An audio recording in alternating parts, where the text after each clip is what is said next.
Hi everyone, Emma here. I have a surprise. I'm kind of concealing it with the Keep It Real card. So this project I'm going to show you was made with items that we got in the Keep It Real Curiosities box from John Bead, and I will put the links in the description. There are 3 boxes left available, so they sold out, but as a subscriber you can like if you have a subscription to the bead box, you can suspend your box for that month. So when that happens, they send out all the ones that are still active, and then they look back at what's left and they repost them for sale. So there's 3 boxes available if you're interested. And also I did check, and initially the subscriptions were sold out as well, but I did check and it looks like there is 6 subscriptions available. So take a look at that. I'll put the links to the John Bead Friends and Family site and just click on Curiosities box. The first box it says subscription on it. That's to order a monthly subscription, so it gets automatically sent to you. And then next to it is the Marie Antoinette box. I have to say, is my all-time. I caught a peek of this when I was in Toronto. I had to stop myself from looking any further, and it was from across the room. But let me tell you, I was like blown away, and I kept thinking, oh my God, that's going to be my favorite box of all time. So just saying, who knows what's in it, but I think you're going to flip when you see it. So we'll just say that. So those are available for sale right now to like a pre-order. And so let's take a look at what we made.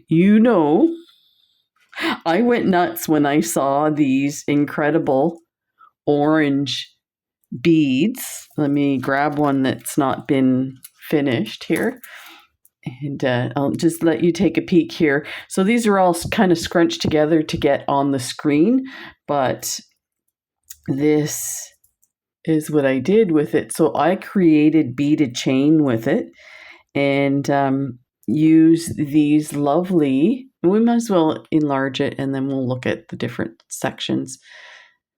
These are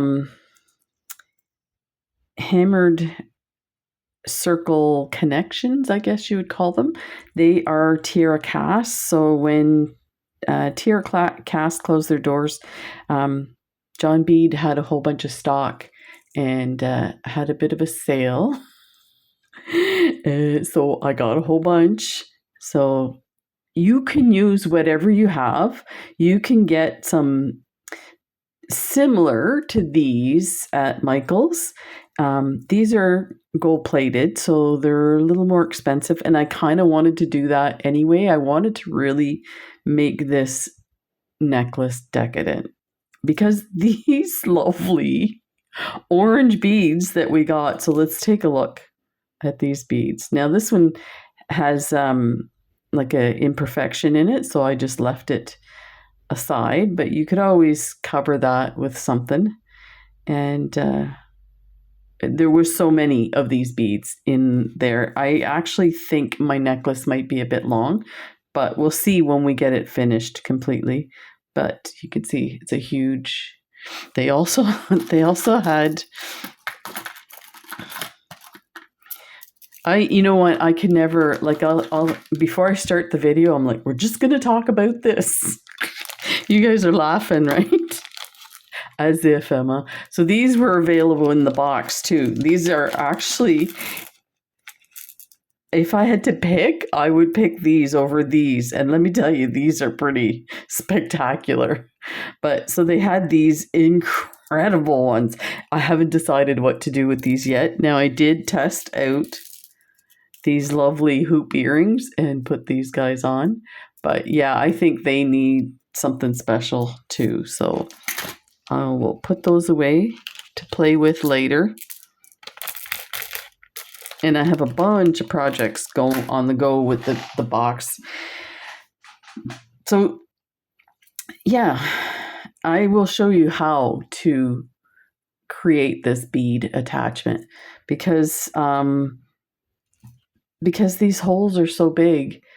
If you've ever tried to put a large hole bead on a head pin, you'll see what happens. So here's a head pin with a little loop. So the head pin is, the bead is going to fall with gravity to the, so that everything's going to fall low, which means, let's get our stuff out. Show you. So we have all the stuff we need. And this was a trick that one of my subscribers told me about maybe a year ago or something. So like I said, that's what happens. It falls to the bottom.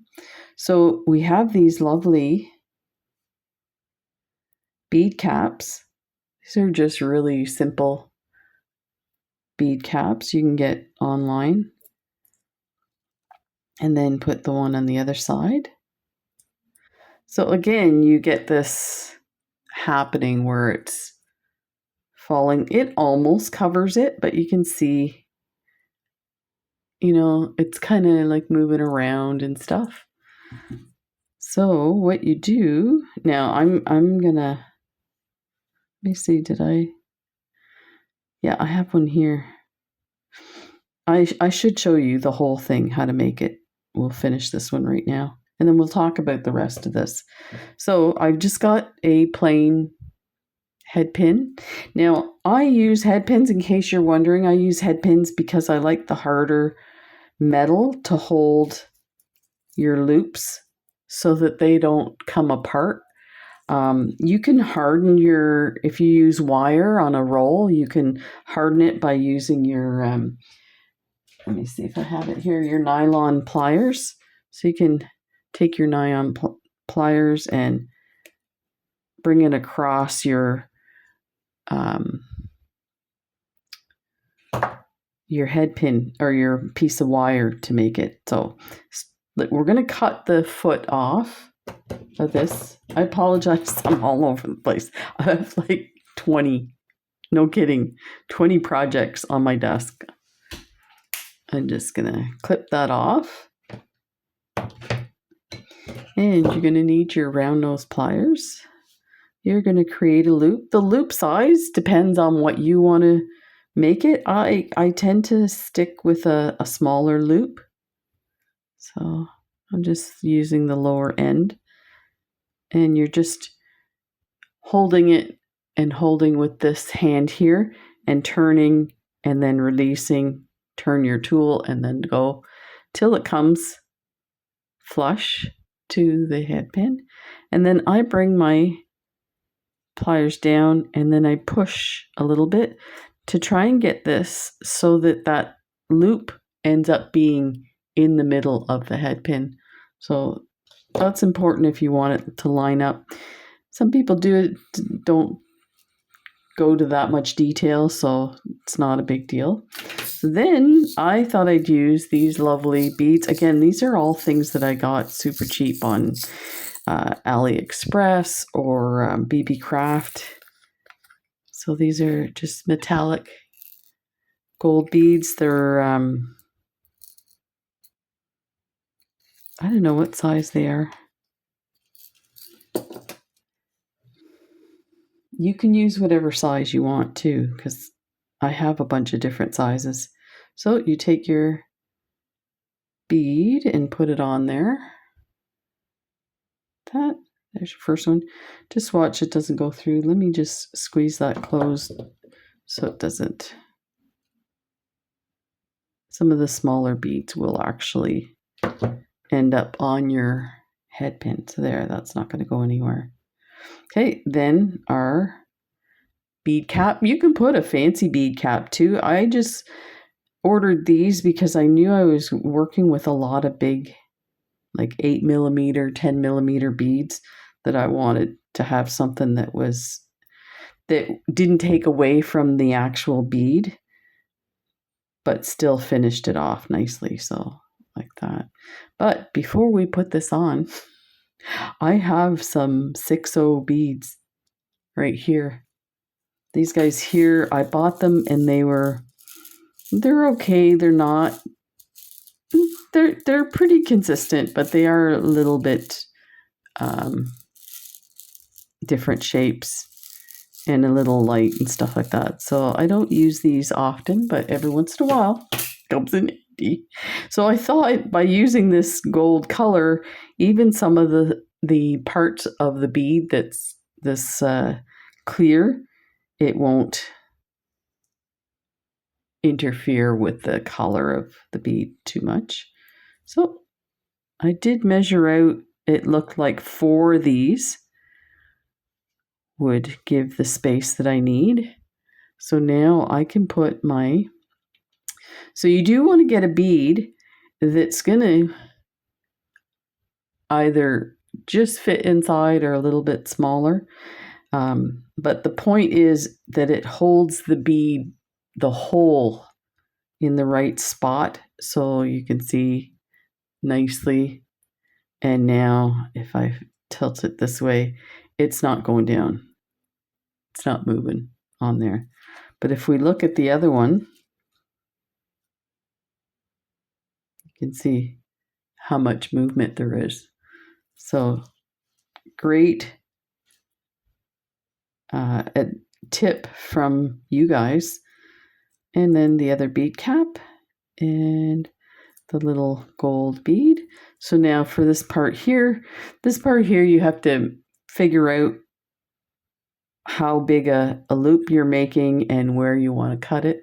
So I was actually just using a little above my finger and it seemed to work. So something like that. And make sure you don't let those go flying in your eyes. I never would have thought that that's never going to happen to me. And it did. Oh yeah, hit me right in the eye. Okay, so I definitely have too much, so that's fine. If you look at this section here, I kind of want the loop to be down there. So we need to cut off about this much. So you just go up to the loop itself. Let me do it this way so you can see. So about there. And again, just put your finger over and hold your head pin in place like that and get that nicely rounded. There, it's in place. I'm just going to tilt it like that and we're set. I wouldn't close that yet because we're going to attach it to the actually we might as well do it now. I'll show you what that looks like.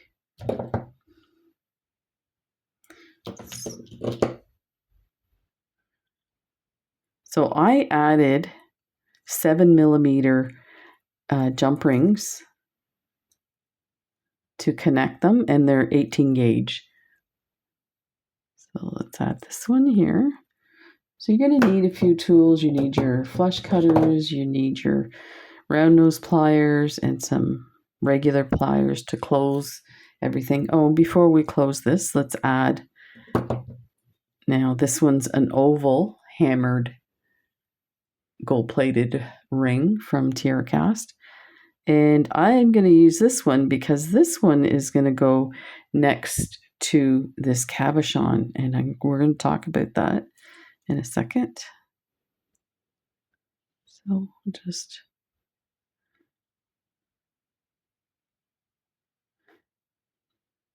I think I need to open this more, this jump ring. These, look at how thick these guys are. They're so beautiful.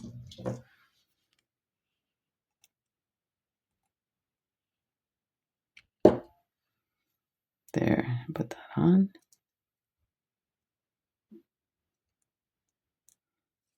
Oh, maybe these are even thicker.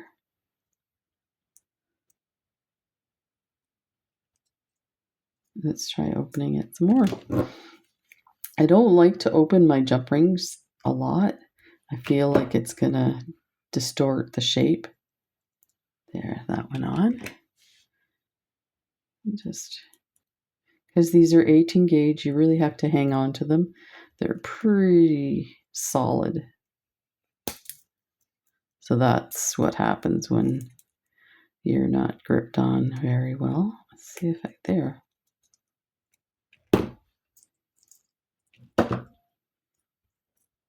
You can make earrings with these too. So that's what I did. I connected all of them together. And look at how awesome this is. Oh, these are amazing. And then I decided to add this hammered clasp that's, again, another tiara cast. And you know what? I have to say, if you're, a lot of the bead stores, shops, have leftover tiara cast. And some of them even have them on sale, like, or on clearance. So definitely take a look. You might find some really lovely findings at a reasonable price. So, and what I did for this one, I should show you. I added a few of these 7mm jump rings together to create a bit of chain. If you have chain, you can add chain too. And that's the other thing too. If you don't have any of these connector rings, you could put pieces of chain in here. So if you have some nice gold chain, you could put like 3 links of gold chain in between each bead. That would look lovely. So, and then this one here, this side. Again, I put the chain. I always add some distance from the toggle to where it, you know, the necklace or the bracelet is, so that when you go to put it on, you can slide. You see how the chain went through? Makes it a lot easier if you're connected to, say, here and you're trying to get it, like, it's really hard to get your fingers through. So there is this one here. And then,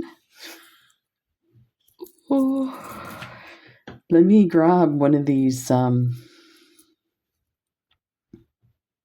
cabochons. So I got these cabochons. I think I got these from Jill Wiseman when she had her grab bag sales. And there was 2. So this is like plastic, I guess. But you'd never know it from the front. It's amazing. So what I want to do is I wanted to put a really nice centerpiece to this. And actually, I should show you what it looks like with just the cabochon if we attached just that. So this is how I started. So if you're not into bead weaving or bead embroidery, you could attach this just like this. So what you would do is get some faux leather. So I have some lovely orange faux leather, and you would just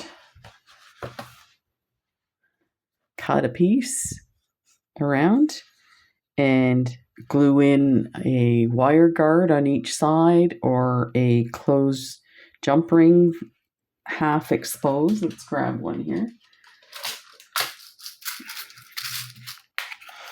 These are open jump rings, but you'll get the idea. So I would just glue these guys. Make sure they're glued well, because you don't want to lose your cabochon and your necklace. And then you would just attach these once this is glued in, and just put another jump ring there, and you have a lovely necklace. You don't have to do any other work to this. But you know me. You know how I roll. I pulled out the Celine orange Celine beads. And I thought we should do a bit of a swirl effect. See if I can get that. So I've been looking all over to see if I can find any images of this type of swirl effect to see if there's a specific way I have to do it.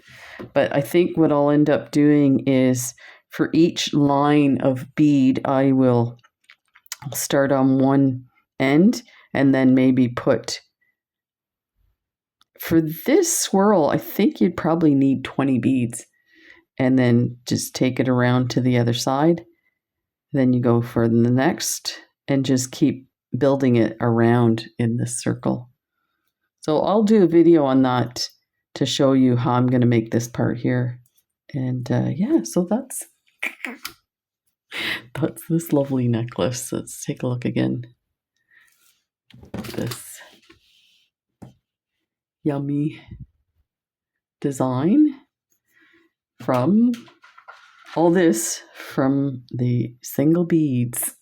So sometimes I find with the Curiosities box, even though there's a theme, that sometimes I end up with finding something else that's probably an add-on and going, wow, because there's some amazing treasures in the Curiosities box.